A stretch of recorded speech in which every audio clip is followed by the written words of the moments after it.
Hello students, आज का lecture number 3 class 10 chapter first exercise 1.4। आज का टॉपिक है टर्मिनेटिंग एंड नॉन टर्मिनेटिंग। तो टर्मिनेटिंग नॉन टर्मिनेटिंग होता क्या है, कैसे लिखते हैं, कैसे शो करते हैं। हिंदी में इसको बोलते हैं शांत और अशांत वैल्यूज़। तो हमारे पास P/Q के रूप में रेशनल नंबर परिमेय संख्या होती है। जैसे एक एग्जांपल ले लेते हैं 17/8। अगर we know that if the denominator of a rational number has no prime factor other than 2 और 5, मतलब जो आपका डिनोमिनेटर है ये वाला डिनोमिनेटर का मीनिंग है हर, अगर इसके जो फैक्टर करोगे आप वो केवल और केवल 2 और 5 की फॉर्म में रहने चाहिए। 2 और 5, ओनली ऑन 2 और 5।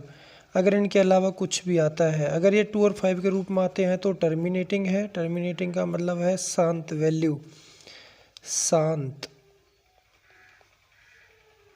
और अगर ये 2 और 5 के सिवा कुछ भी आता है तो ये हो जाएगा आपका अशांत, जिसको हम बोलेंगे नॉन टर्मिनेटिंग। Non terminating. तो जैसे 17/8 लिखा हुआ था, इसको हम करके देखेंगे। 8 के हम ऐसे फैक्टर करके देख लेंगे, 2 से 4 टाइम्स, 2 से 2 टाइम्स। तो 8 के जो फैक्टर बने हैं वो बने आपके केवल और केवल 2 के रूप में, मतलब इसके साथ 5 भी है। तो आप क्या लिखोगे, 2 की पावर 3 और 5 की पावर 0। इसका मीनिंग है 5 जिसकी पावर 0 उसकी वैल्यू होती है 1। उसकी वैल्यू कितनी होती है बेटा, 1। तो ये आपका इसके जो फैक्टर आए हैं वो केवल और केवल 2 के रूप में है, इसलिए ये आपका टर्मिनेटिंग वैल्यूज़ है। कौन सी वैल्यू है, टर्मिनेटिंग। तो आप सिर्फ क्या करोगे टर्मिनेटिंग नॉन टर्मिनेटिंग के लिए, डिनोमिनेटर के फैक्टर करोगे वो 2 और 5 के रूप में रहने चाहिए, तो आपका टर्मिनेटिंग है, अदरवाइज हो जाएगा नॉन टर्मिनेटिंग। अब डेसिमल एक्सपेंशन में लेना है इसको, तो डेसिमल एक्सपेंशन में कैसे लेंगे इसको वो देख लेते हैं। जैसे 13/3100 3125। तो 3125 के हम फैक्टर कर लेते हैं 5 से। 5 5 जा 6 टाइम्स, 2 टाइम्स, 5 टाइम्स, और 5 1 जा 5, 5 2 जा 5, 5 जा 5, 2 जा 5, 5 जा 5, 5 जा। तो ये 5 हुआ आपका 13/5 की पावर 5 टाइम्स। तो इतनी ही वैल्यूज आप डेसिमल एक्सपेंशन के लिए 2 की पावर की भी ऊपर नीचे से मल्टीप्लाई कर लोगे, तो वो 13 इंटू 2 की पावर 5, 13 इंटू 2 की पावर 5 अपॉन ये 2 इंटू 5, इसकी होल पावर आप कर सकते हो 5।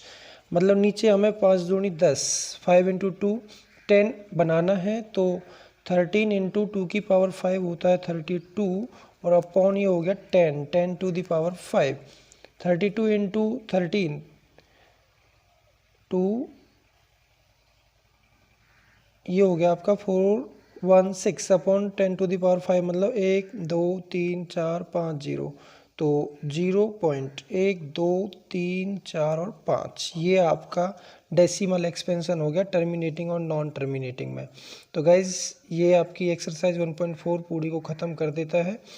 इसके साथ हम आपके लिए एक और बताएंगे कि टर्मिनेटिंग में रिपीटेड और अनरिपीटेड वैल्यू।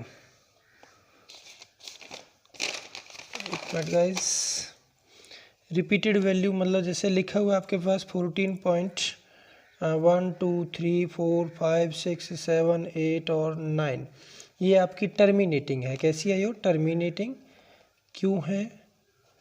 ये रेशनल और इरेशनल के लिए पूछेगा आपको, तो ये आपकी रेशनल वैल्यूज है। रेशनल का मतलब P/Q के रूप में हम लिख सकते हैं। तो 4 3 पॉइंट 1 2 3 4 5 6 7 8 9 के बाद है तो 10 टू द पावर हो गया 9। तो ये P/Q, P की वैल्यू ये है, Q की वैल्यू ये है, तो ये हो गया आपका रेशनल रिपीटेड वैल्यूज। अगर इसके ऊपर बार होता तो ये भी रिपीटेड है और ये आपकी बन जाती है